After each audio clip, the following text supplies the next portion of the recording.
Welcome to the new Smart Balkans tutorial. This time we are talking about the role of civil society organizations in the EU integration processes of Western Balkan countries. Today we will talk about how organizations affect security policies and how they improve the situation in this regard.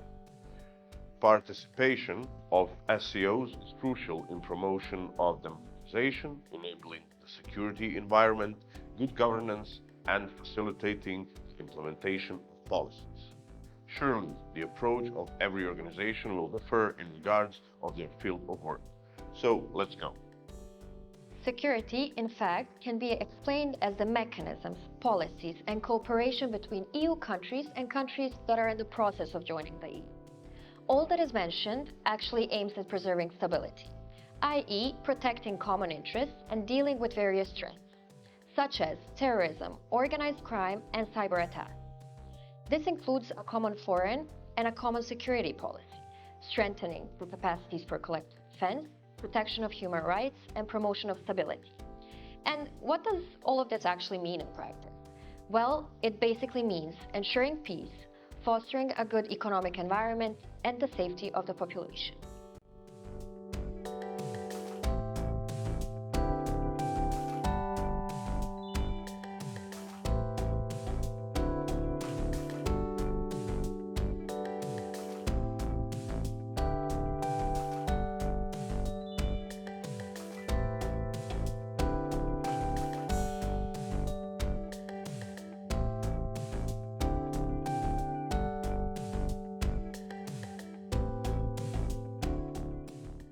The security of a country is intertwined with international security. This includes peace agreements between countries, but also their mutual relations, economic development, and, of course, the prevention of wars, which would be extremely useful to have here in the Balkans. Security certainly incorporates state security too, where the territorial integrity of a state, political integrity, and sovereignty are protected. So, the state needs to have military capacities and intelligence agencies to provide protection against external threats. Or at least we hope so. All this is regulated by laws on defenses and on security. EU integration similarly promotes the country's economic security, where its interests, resources, and the market are protected, and together we are trying to tackle corruption. This is how we protect ourselves from crisis situations, reduce economic inequality, and preserve country stability. Therefore, your average salary will actually allow you to have at least one holiday a year. When it comes to border security, on the other hand, the focus is on controlling migration processes and suppressing illegal activities so that no one enters our country when they want and bring in whatever they want to bring in. Additionally, energy and IT security are essential for EU countries. Energy security is in terms of independently managing stable energy sources and be as little dependent on external sources as possible. And IT security, on the other hand, actually aims to protect citizens' data, including their credit cards, bank accounts, and their privacy in general.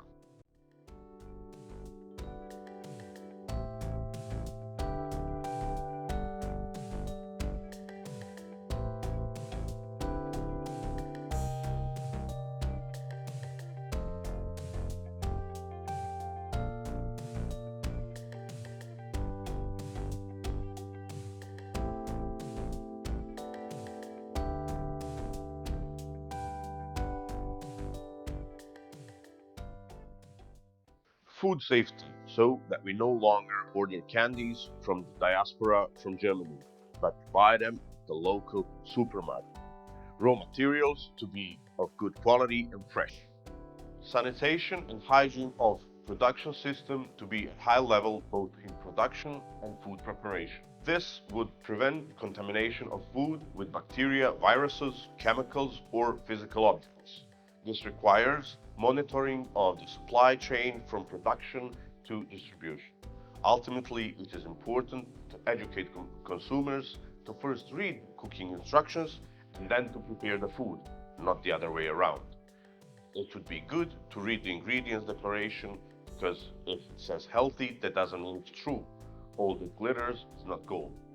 The security issues in the negotiation chapters of the Western Balkan countries are the same, except for Chapter 35, and they intertwine in all 6 clusters. In Cluster 1, security issues are found in Chapter 5, Public Procurement, Chapter 23, Judiciary and Fundamental Rights, Chapter 24, Justice, Freedom and Security, Chapter 32, Financial Control. In Cluster 2, security issues are found in Chapter 1, Free Movement of Goods, Chapter 2, Freedom of Movement of Workers, Chapter 3, Right of Business Establishment and Freedom to Provide Services, Chapter 4, Free Movement of Capital, Chapter 7, Intellectual Property Law, Chapter 9, Financial Services, Chapter 28, Consumer and Health Protection.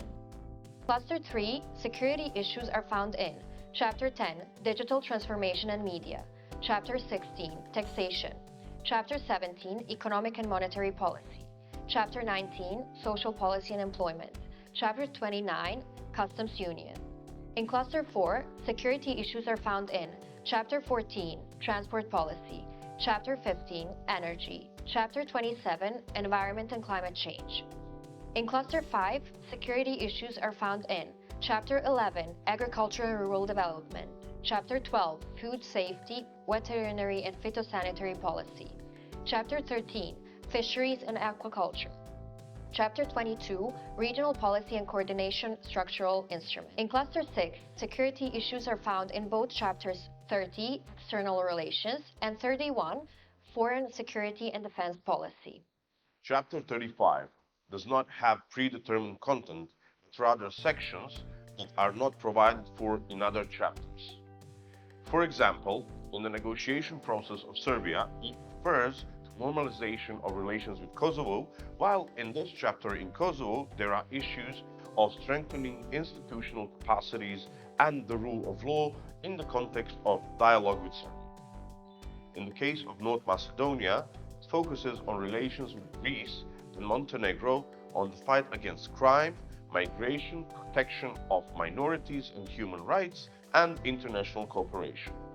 In Bosnia and Herzegovina, Chapter 35 refers to regional cooperation, harmonization with common EU policies, and improvement of human rights, while in Albania, it focuses on relations with other countries in regional cooperations, especially on the normalization of relations with Kosovo.